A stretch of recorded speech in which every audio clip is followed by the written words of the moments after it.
Hey guys, it's me Lunar, welcome back to another brand new console mods. If you haven't done so yet, check out today's previous video, which was new mods 145 I think, for 5 more mods to look at. Of course we have 5 mods to go through in these videos as well, 2 for PS4 and 3 for Xbox One, and it's a mixture of old and new mods. Any we really haven't covered before, so let's just jump into our first mod.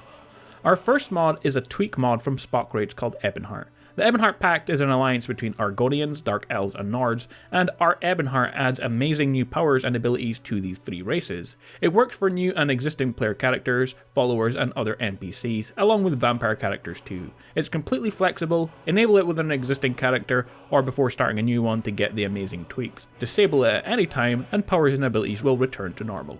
So the mod adds in 4 different types of abilities. Passive ability with constant effect, greater power, usable once a day, lesser power, which is usable anytime, and a semi-lessable power, which is usable up to 6 times a day.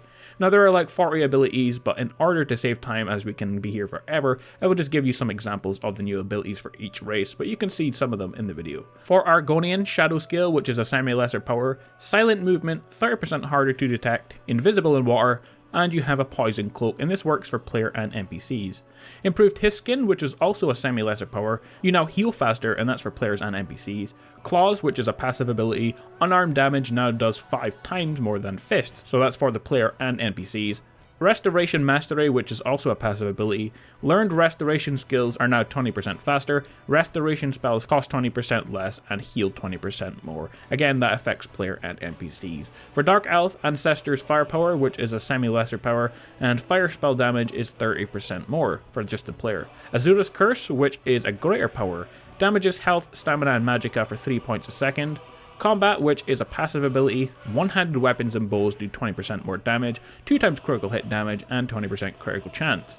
Evil Eye, which is a passive ability, 100% better intimidation chance. For Nords, some of the abilities are Knockback Attack, which is a semi-lesser power. Attacks have more chance to knock back. 1 or 2-handed perks such as Armsman, Barbadian, and Paralyzing Strike and Warmaster increases chance from 5 to 35% depending on the level of that perk. Power Level, which is a lesser power. Carry weight is plus 100 but drains stamina.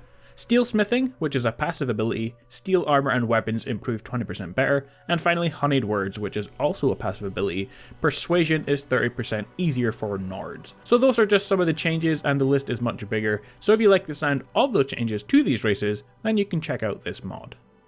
Next up we have Enchanted Art Glow Effect Remover mod. As you could probably guess, this is just a small mod that makes one change, and that is to remove the glowing effect from weapons that have an enchantment on them. Like my hunting bow in the video is kind of a green color. It kind of looks like it has a disease or it does poison damage or something, but it doesn't. Anyway, some people just prefer to look at the original weapon without the effect, and so this mod removes that effect look on your weapon. It doesn't alter anything else, it doesn't affect your weapon and enchantments, and it shouldn't conflict with any other mod.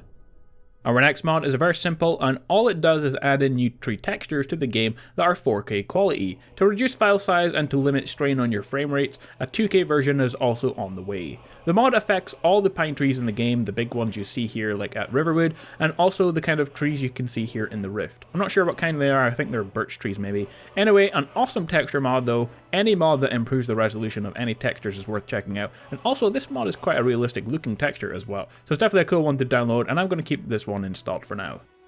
Our fourth mod is called Recover Cities. This is an awesome mod. After the Civil War, Solitude or Windhelm, depending on which side you're on, and Whiterun are left destroyed. An annoying feature I have to admit, kind of makes me not want to reach that part of the story, but this mod recovers these cities. The reconstruction of these cities requires you to fork out some of your gold. If you don't want the expense, or if you want to confirm that the mod just works in the game, then you can use the quick version, which is a separate mod, and that's available to download. This version though is a bit more costly. So the reconstruction costs are currently this: Solitude, 50,000 gold, Windhelm is 50,000 gold, and Whiterun is 30,000 gold. So how do you actually recover? Well, after you finish the Civil War quest, talk with the Jarl's steward about the reconstruction and pay the cost. After you recover the Whiterun city, speak to the steward again and ask him about Heimskir's tent and the Stormcloak camps. Then you can recover Solitude or Windhelm. So it's a really awesome mod. One of the worst things about completing the game is having those cities destroyed, especially Whiterun where I spend a lot of time. So it's a cool mod to download. Our final mod is called the DCR King Crusader Mega Pack, and once you install this mod you will get these items: the Dark Crusader Reforged King Crusader Armor, locust storm spells, and various different blades. So first off, to find the stuff, there are 2 chests at the Bloated Man's Grotto. The chests contain all you need, so the spells and the weapons, and the armor can be crafted at the forge under the ebony section if you want more, and the pieces for the weapons can be crafted at the smelter if you're looking for them. So first off, the armor. The armor comes in both a light and heavy version, and an enchanted version as well that allows you to use the locust spell added by the mod. The armor is actually a set of robes, crown, gauntlets, and boots, all of which are around Daedric in quality. The mod says the armor is only male supported, but I can equip it to my female character no problem, so maybe it's been updated since it was released, as it's now both for male and female. Next you get both 2-handed and 1-handed swords in a mixture of unenchanted and enchanted weapons. All the enchantments are different, but one of them, for example, is whosoever wields this weapon and finds themselves near death, their power attacks may call upon the breath of righteousness and severely knock back the attacker.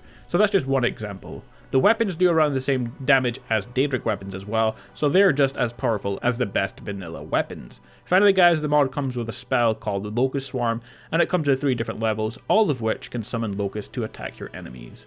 Overall guys, this is an awesome mod, and it's got one of the best looking armor mods I've seen so far in the game, and it's definitely worth checking out. So guys, there we have it, 5 more brand new console mods, 10 altogether for today. I want to thank all of you for watching, and I'll be back again soon with more Skyrim videos. If you want to keep up to date with all my latest releases, click on the subscription button on the screen if you haven't done so yet, or click on my link to my previous video to keep up to date with all my latest content, including more mods, guides, and news every single day. Turn on notifications, the little bell thing next to the subscribe button as well to get notified of my latest videos as soon as they come out. You can also follow me on Twitter as well for more information. Well, with all that being said guys, until next time, stay awesome, and I will see you all in the next video.